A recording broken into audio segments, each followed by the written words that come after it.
در ادامه سفرم در استان ایلام به پلی تاریخی و با ارزش رسیدم. پلی به نام پل گاومیشان.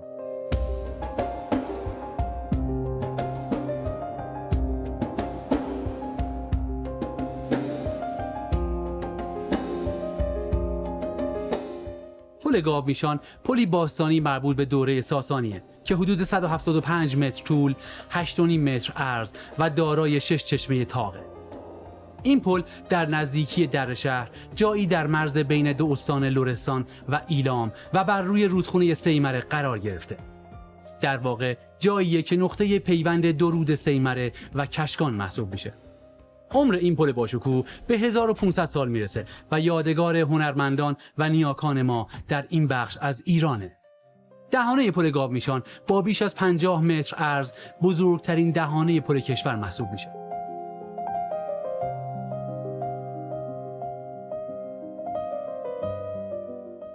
پل تاریخی گاومیشان به عقیده باستانشناسان خارجی یکی از بهترین پل‌های موجود در جهان شناخته میشه.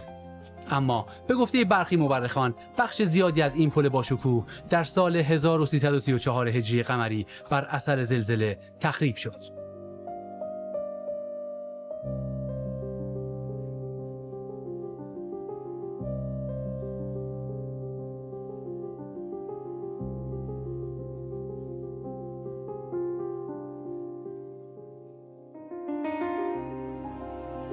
در ادامه مسیرم از پل باشکوه گاومیشان در شهر گذشتم و در مسیری بسیار زیبا و سرسبز به تماشای شکوه و عظمت یکی از زیباترین و شگفت‌انگیزترین بخش‌های رشته کوه زاگرس، یعنی کبیر کوه افسانه‌ای نشستم.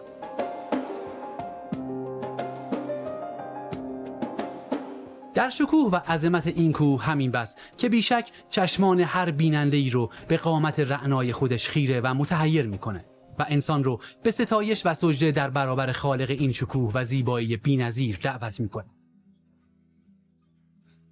تماشای قله‌های برف گرفته کبیرکوه از دشت‌های کم ارتفاع اطراف که دمای هواش در تابستون گاهی از مرز 50 درجه سانتیگراد هم عبور میکنه واقعاً شگفت‌انگیزه. کبیرکوه یکی از کوه‌های طولانی زاگرسه که در منابع قدیمی به نام عظیم کوه ازش یاد میشه. این کوه 175 کیلومتر طول و بین 45 تا 80 کیلومتر عرض داره و در دوره زمینشناسی موسوم به کرتاس است که مربوط به حدود 66 تا 145 میلیون سال پیشه. بلندترین چکاد یا قله این رشته کوه کانسیفیه که حدود 3065 متر از سطح دریا بلندی داره و در شهرستان بدره قرار گرفته. بلندی‌های کبیرکوه مانند دیواره‌ای بسیار بزرگ بخش جنوبی استان ایلام رو از نواحی شمالی جدا می‌کنه و باعث تنوع آب و هوایی عجیبی در استان ایلام شده، به طوری که دمای هوای دشت‌های جنوبی در تابستون به 50 درجه بالای صفر میرسه، در حالی که در نواحی شمالی هوای معتدل و خنکی در جریان.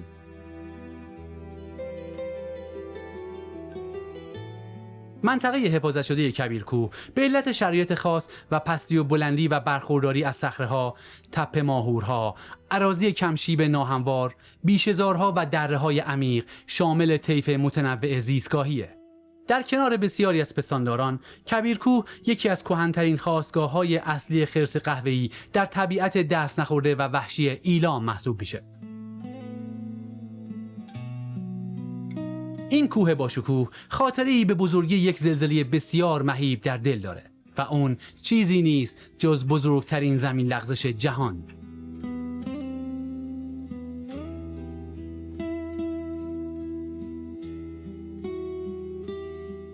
حدود 11,000 سال پیش در سیمره، جایی در مرز استانهای لرستان و ایلام امروزی، کبیرکوه به دشت‌های اطراف مسلط بود. اما ناگهان زمین لرزه‌ای اتفاق افتاد که تأثیر مستقیمی بر سرنوشت سنگ آهک‌های 28 میلیون ساله این کوه داشت. این تکان‌های ناگهانی همراه با آب‌های زیرزمینی و شیب دامنه دست به دست هم دادن تا 27 میلیارد تن از این سنگ‌های آهکی از دامنه شمال شرقی کوه جدا بشن. این زمین لغزش با عنوان زمین لغزش کبیرکوه بزرگترین و گسترده ترین زمین لغزش جهان محسوب میشه که تا به امروز اتفاق افتاده.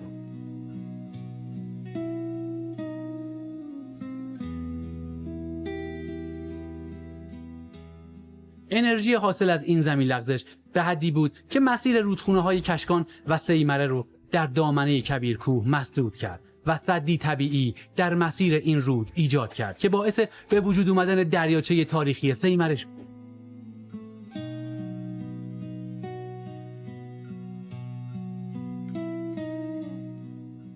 این زمین لغزش یک رویداد بی همتا در جهان محسوب میشه و جزو شگفتی‌های زمین شناسیه.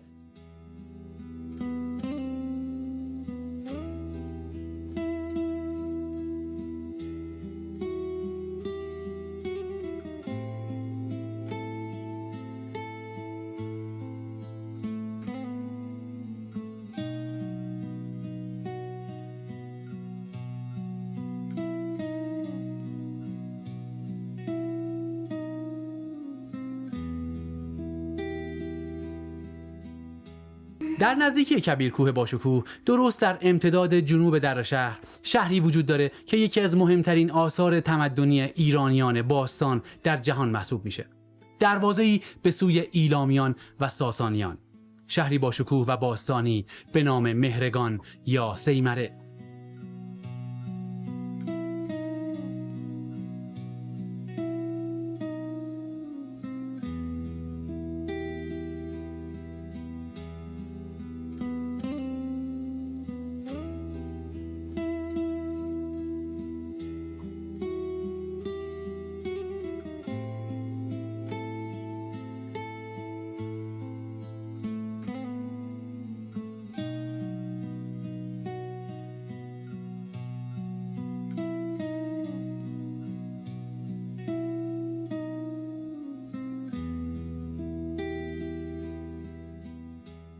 من الان انقدر هیجان زده هستم که شاید نمیتونم به راحتی در مورد اون چه و در مورد اون جایی که توش قرار گرفتم صحبت بکنم. من الان دقیقاً در میون باقی مونده شهر باستانی سیمره هستم و با حقایقی در اینجا آشنا شدم که شاید در مخیله هر کسی نگنجه. شهری که در قدیم به نام شهر بزرگ مهرگان شهرت داشته و برای باستانشناسان در حکم دروازه بهشت باستانشناسیه. این شهر باستانی بزرگترین محوطه تاریخی استان ایلامه و با وسعتی بیش از 200 هکتاره که از آثار تاریخی بسیار با ارزش ایران جا نمونه. منطقه‌ای که به گفته برخی منابع بر ویرانه‌های شهر ایلامی کهن با بیش از 2500 سال قدمت بنا شده و عمر سازه‌های کنونی اون به حکومت ساسانیان برمی‌گرده.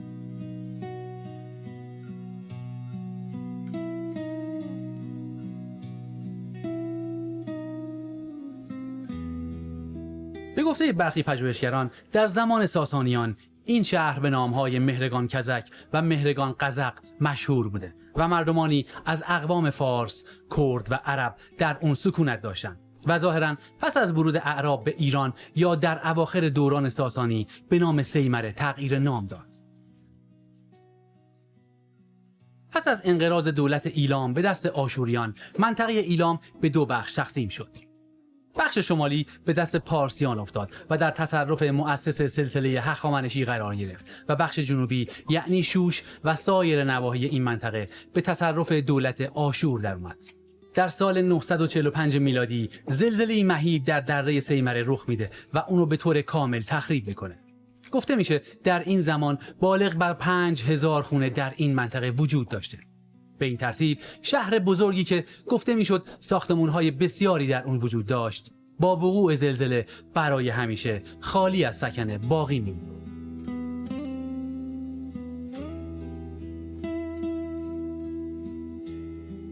میشه گفت زندگی در این شهر بی‌نظیر باستانی به حدود 5000 سال پیش برمیگرده. از دوره مسنگی تمدن در این شهر وجود داشته و در طول تاریخ صحنه صلح و نبردهای بسیاری بوده و آبادانی و ویرانی‌های زیادی رو به خودش دیده. از شواهد تاریخی چنین برمیاد که شهر مهرگان یا سیمره در جریان حمله دولت آشور در سال 645 پیش از میلاد و پیروزی آشوربانیپال رونق خودش رو از دست داده و این رکود در زمان هخامنشیان باقی مونده تا اینکه با روی کار اومدن حکومت اشکانیان و ساسانیان آبادانی و رونق دوباره به این شهر برگشته.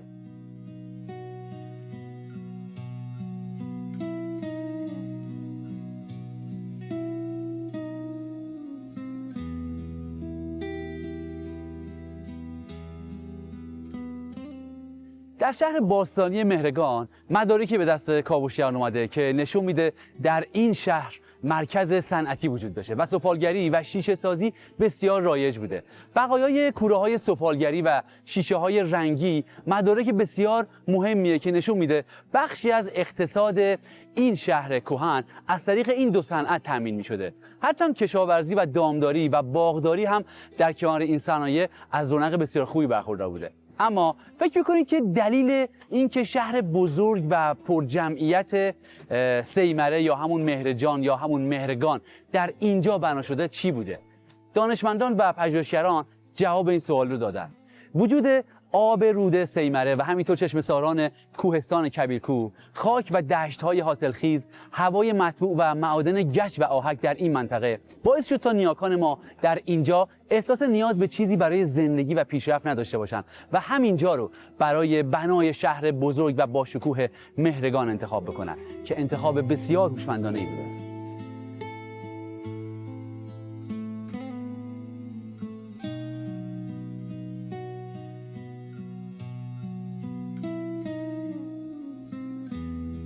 یکی از شگفتی‌های شهر باستانی مهرگان یا سیمره سیستم آبرسانی، لوله‌کشی و سیستم فاضلاب این شهر بی‌نظیر در حدود 1700 سال پیش بوده.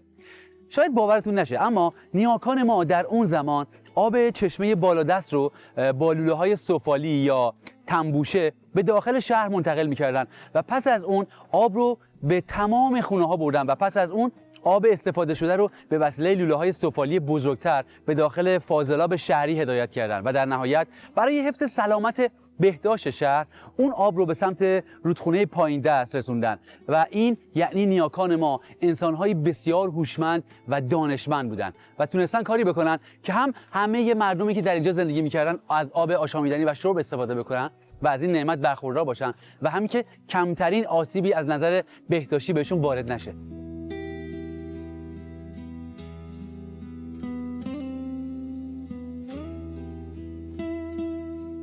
شهر باستانی سیمره بخشی از هویت ملی و تمدنی ایران جانه و یادآور داستانها و تمدنهای نیاکان و گذشتگانمونه. اما شوربختانه این شهر تاریخی و مهم هنوز به ثبت جهانی نرسیده، چرا که هنوز زمینهای کشاورزی که در این شهر باستانی وجود داره از مالکین خریداری و به تملک میراث فرهنگی کشور در نیومده. این در حالیه که مردم فرهیخته و ایران دوست استان ایلام یک صدا ثبت جهانی شهر تاریخی سیمره رو مطالبه میکنن. با ثبت جهانی این شهر بزرگ افزون بر حفاظت و مرمت کاوش‌هایی هم صورت خواهد گرفت که باعث پیشرفت‌های تاریخی و باستانی در این استان خواهد شد و در کنارش به جذب گردشگران بیشتر به این منطقه کمک بزرگی خواهد شد و همچنین تمدن غنی و تاریخ باشکوه ایران به شکلی بهتر به جهانیان معرفی خواهد شد.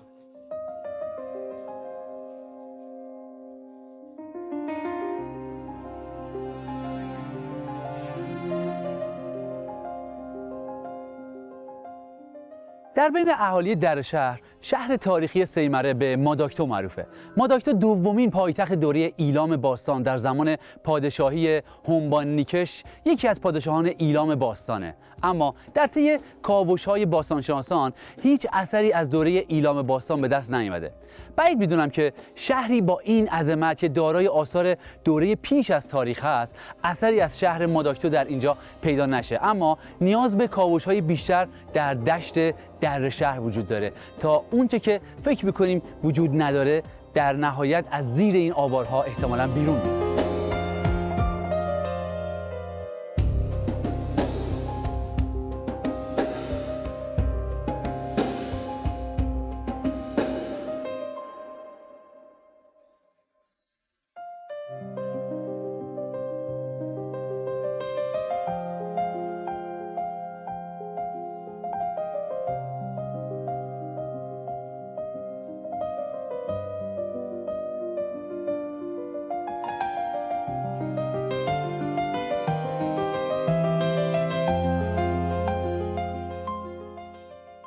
خوشبختانه بخش بسیار زیادی از شهر مهرگان، شهر باستانی مهرگان، به خاطر اینکه بخش زیادش هنوز داخل خاک هستش، سالم باقی مونده و هنوز کاوش نشده. اما بخشی از یافته‌های بسیار مهم دیگه در شهر باستانی مهرگان بقایای مسجدیه که از دل خاک بیرون اومده و نشون میده که احتمالاً این بنا نخستین مسجد دوران صدر اسلام در ایرانه. اما اونچه که مشخصه اینه که این بنا که پس از دوران ساسانی به مسجد تبدیل شد، احتمالاً مکان مقدس و مهمی در زمان ساسانیان بوده و شاید محلی برای پرستش ایزد یکتا بوده.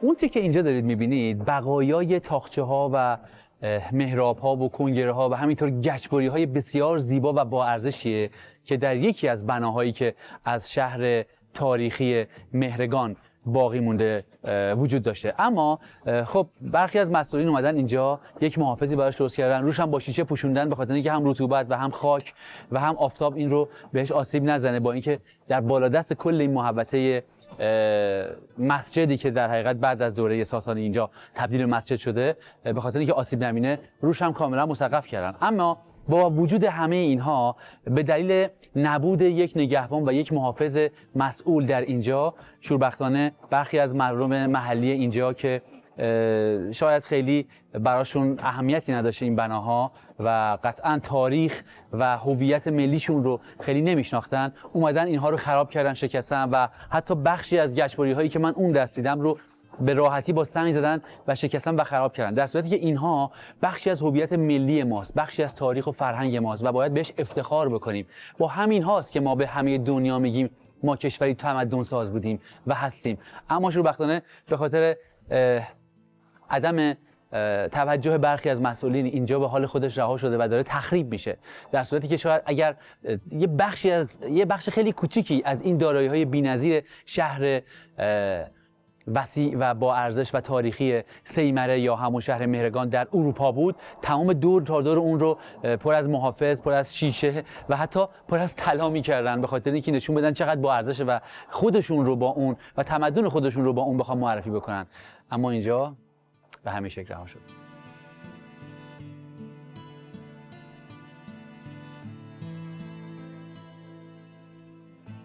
ثبت، حفظ و مرمت آثار تاریخی افزون بر جذب گردشگران زیادی به این مناطق به حفظ هویت فرهنگی ما کمک میکنه، چرا که با حفظ و مرمت آثار تاریخی نسل‌های آینده میتونن با تاریخ و فرهنگ خودشون آشنا بشن و این باعث میشه تا هم هویت ملی در وجود همه ما نهادینه بشه و هم احساس تعلق بیشتری به سرزمین مادری و پدری داشته باشیم. و در نهایت باید گفت حفظ و مرمت آثار تاریخی و فرهنگی و به ثبت رسوندن اونها در جامعه جهانی یک سرمایه گذاری مهم و مطمئن برای نسل‌های آینده و رونق گردشگری کشور در همه دوره‌های پیش روست.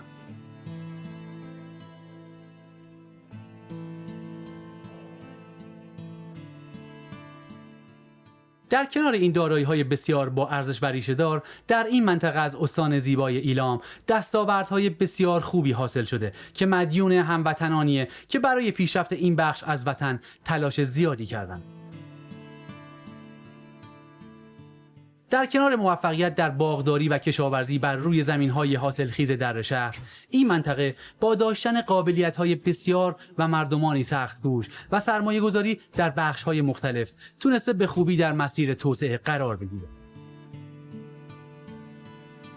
فعالیت گسترده واحدهای تولیدی و صنعتی شهرک صنعتی در شهر با مساحت 56 هکتار نشون دهنده اهمیت به توسعه و دستاوردهای این شهر.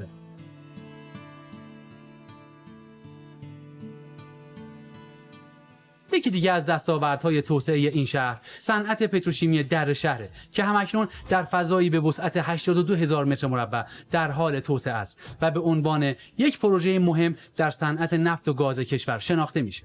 فضای اختصاص یافته برای اجرای این طرح عظیم ملی در مسیر جاده اصلی و تونل کبیرکوه و نزدیک به استانهای لرستان و خوزستانه که با وجود انبارهای شرکت پخش فرآورده‌های نفتی از مزیت ویژه‌ای برخوردار. مجموعه پتروشیمی به منظور تأمین نیازهای انرژی و ایجاد اشتغال در این منطقه طراحی شده.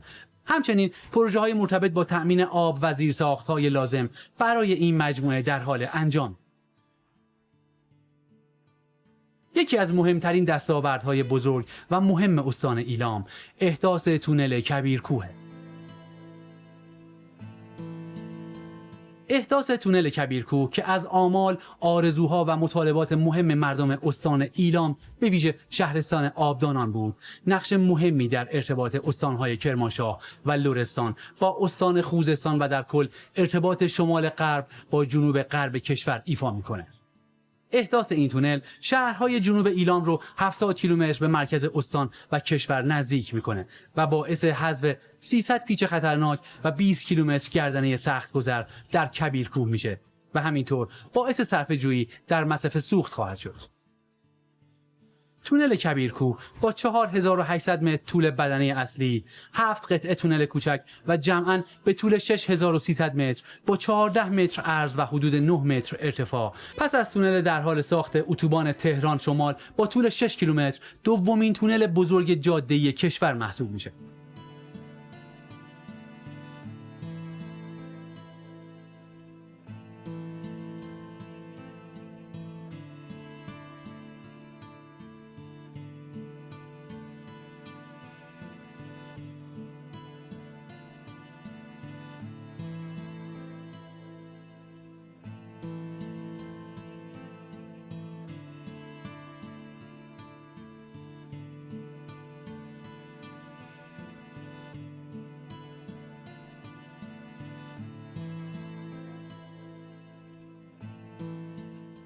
سفر من به استان ایلام به پایان خودش رسیده بود و من در نهایت با دنیایی از آرزوهای قشنگ برای رونق صنعت گردشگری در ایلام عزیز به خونه برگشتم.